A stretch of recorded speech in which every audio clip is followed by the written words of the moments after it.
احباب ذی احتشام، السلام علیکم ورحمۃ اللہ وبرکاتہ۔ جب سے میں نے قرآن عظیم کی چند آیات مبارکہ و مقدسہ کا ترجمہ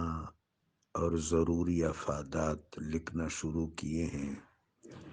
میں وہ تحریر جب کمپوز ہو جاتی ہے تو خاور صاحب محترم کے ساتھ شیئر کر لیتا ہوں، ہو سکتا ہے وہ آپ کے ساتھ شیئر کرتے ہوں۔ مجھے اپنی انتہائی کم علمی بلکہ بے علمی، کم مائے کی بڑی کمی اور اپنی تمام تر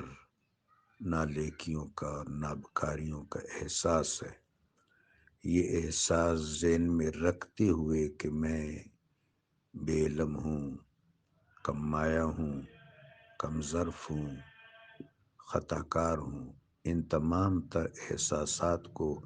ندامت کے ساتھ ذہن اور قلب پر مسلط کرتے ہوئے میں وہ تحریر لکھتا ہوں۔ لیکن جب سے یہ سلسلہ شروع کیا ہے تو میں اردو تراجم اور اردو تفاسیر پڑھ رہا ہوں۔ اس سے پہلے اتنی زیادہ نہیں پڑھی تھی، عربی تفاسیر کا مطالعہ رہتا تھا۔ تو چونکہ اب یہ میں خود اردو میں لکھ رہا ہوں،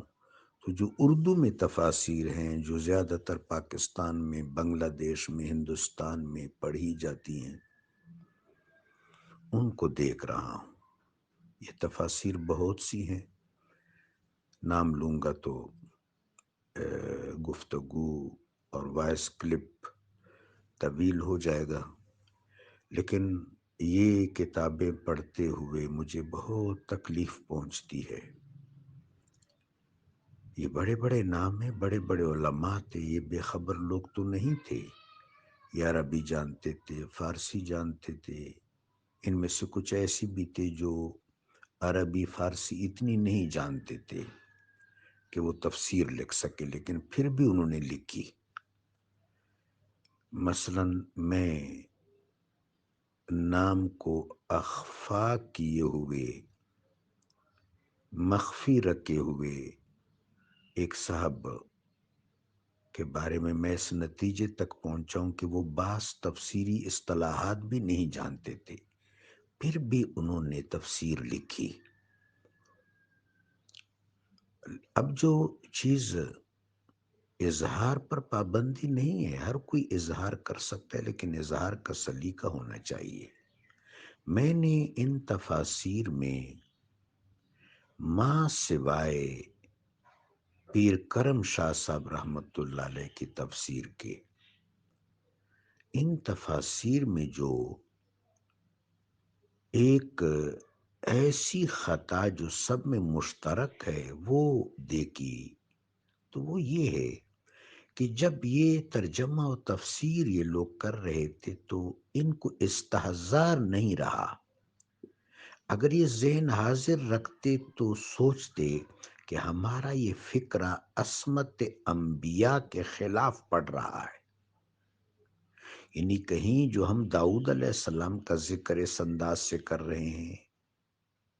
زکریہ علیہ السلام کا ذکر، یحییٰ علیہ السلام کا ذکر، موسیٰ علیہ السلام کا ذکر، عیسیٰ علیہ السلام کا ذکر، سلیمان علیہ السلام کا ذکر، یوسف علیہ السلام کا ذکر، یعقوب علیہ السلام کا ذکر، عزیر علیہ السلام کا ذکر، آدم علیہ الصلاۃ والتحیۃ والسلام کا ذکر، جو ہم اس انداز سے کر رہے ہیں، یہ ایکسپریشن تو عصمت نبوت کے خلاف ہے۔ اس ایکسپریشن سے تو عصمت نبوت و رسالت کی نفی ہوتی ہے۔ عصمت نبوت و رسالت وہ واحد ان کئی عقائد میں سے ایک اعتقاد ہے، ان کئی اعتقاد معدود چند اعتقادات میں سے ایک اعتقاد ہے جس پر امت اسلام متفق ہے کیا سنی، کیا شیعہ، کیا دیوبندی، کیا بریلوی، کیا اہل حدیث، کیا سلفی، سب کا اس پر اتفاق ہے کہ انبیاء معصوم ہیں۔ عصمت انبیاء کی تشریح، توضیح، اصل، فرع، تمام تر آداب اصول کے کتابوں میں بیان ہوئے ہیں۔ اصول کی وہ کتابیں کلاسیفائیڈ لیول پر مدارس میں، جامعات میں پڑھائی جاتی ہیں۔ مثلا حضرت امام ابو الحسن الاشعری کے افکار، ابو منصور ماتوریدی رحمۃ اللہ علیہ کے افکار، حضرت شاذلی کے افکار، اور جناب حضرت امام طحاوی رحمۃ اللہ علیہ تو حنفی ہیں، ان کے یہ افکار، ان کی اصولیات کی کتابیں مدارس میں داخل نصاب ہیں۔ پوری نہیں ہے تو ان کے کچھ ابواب ضرور ہیں۔ عصمت انبیاء ایک متفق علیہ عقیدہ ہے، اور اس کی تشریح واضح ہے کہ نبی علیہ السلام معصوم ہیں، جو بھی نبی ہو علیہ السلام، اس حد تک کہ اس کے خیال و تصور پر خطا کے احساس کا گزر بھی نہیں ہوتا۔ نبی اتنا معصوم، اتنا محفوظ ہے کہ خطا کی نسبت اس کی طرف، نبی کی طرف کرنا تو دور کی بات ہے،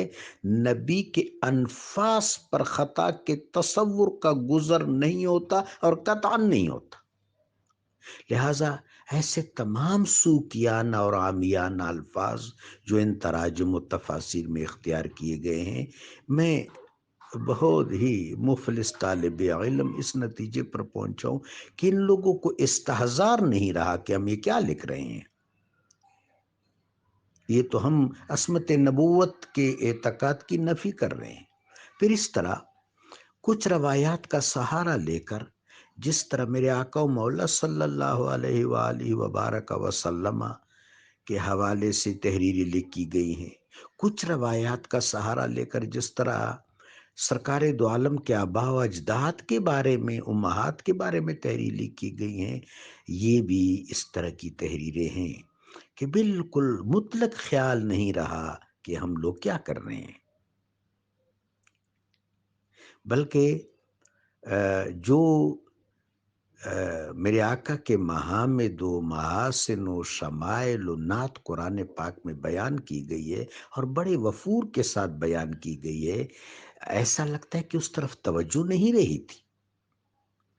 تو یہ بڑی ڈیفیشنسی ہے ہمارے اردو دبستان میں، ہمارے اردو کتب میں، اردو نگارشات میں، یہ بڑی ڈیفیشنسی ہے۔ اللہ کرے کہ یہ جتنی بھی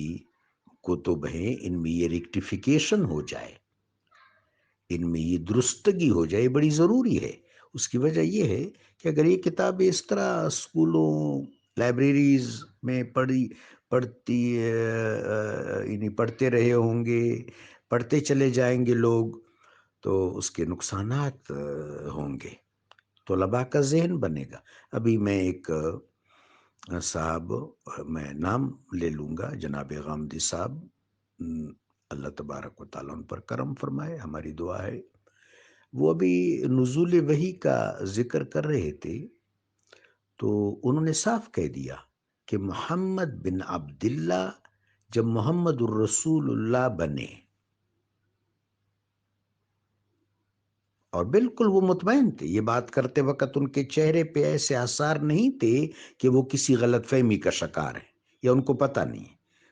پورے اعتماد کے ساتھ وہ یہ بات کر رہے تھے کہ محمد بن عبداللہ جب محمد الرسول اللہ بن رہے تھے۔ اس کا مطلب ہے کہ وہ یہ کہنا چاہتے تھے کہ وحی کے نزول سے پہلے ایک بات تو انہوں نے اچھی کی اپنی اس گفتگو میں، کہ غار حرا کے حوالے سے جو کچھ روایات کا سہارا لے کر میرے آقا و مولا علیہ الصلوۃ والسلام کے شان میں گستاخی کا ارتکاب کیا جاتا ہے، اس کی انہوں نے نفی کی۔ یہ پہلو تو اس گفتگو کا بڑا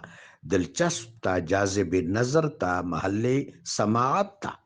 کہ ان جھوٹی روایات کی انہوں نے نفی کی، اس کی تو میں ستائش کرتا ہوں۔ لیکن ساتھ ہی منصب نبوت پر جو انہوں نے ریمارکس دیے، وہ تو ظاہر ہے کہ اس طرح تو منصب نبوت کی تشریح و توضیح نہیں ہے۔ اس کا مطلب ہے کہ وہ یہ کہنا چاہتے ہیں کہ وحی کی نزول سے قبل وہ منصب نبوت پر فائز نہیں تھے۔ یہ کس طرح کی بات ہے؟ نبی تو اللہ کے ارادے سے نبی چلا آتا ہے۔ اس کا مطلب یہ ہے کہ ہمارے ہاں جو اردو